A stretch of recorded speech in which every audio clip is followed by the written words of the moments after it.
beginning is if you take yourself too seriously and you don't remember you're a Christian first, you're not with a title first, you're a Christian. You better be a good Christian. You better know your word. You better live by your word. You can hurt a lot more people than you help. I know many of you might sit here and you've come from a situation where the pastor hurt you. And we're sorry about that. Because the truth is, we're still capable. Because we're not perfect. But our heart's cry is to live a life that would honor God. Have a marriage that would bring glory and honor to God. That our children would be the fruit of the tree of our lives. And that the root of our tree would go deep. So that it would withstand storms. Not that storms wouldn't come. Not that you wouldn't see us go through trials. You know, our marriage isn't perfect. But the truth is, we've said this to each other. The anchor is Jesus.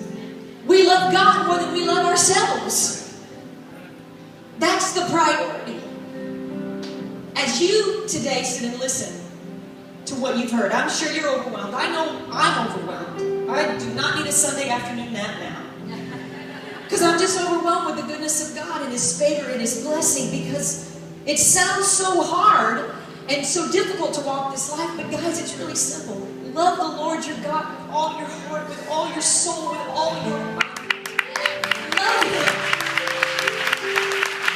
Because all the honor and all the glory goes to God anyway. For this church, for the future, for your life, for everyone that spoke, for our children, all the glory.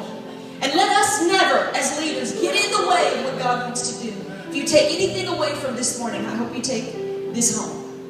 Pastor Steve and I were called to Miami. We knew we were called. When I met Steve, I loved the city. I had been raised in Orlando, and I was just drawn to really the passion that he had. He had a lot of passion for a young man.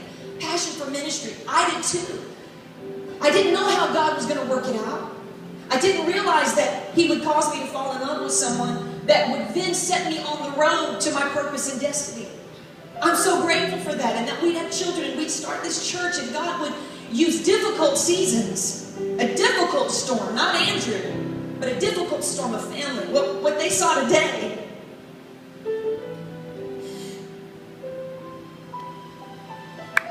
That's a miracle. That's a miracle.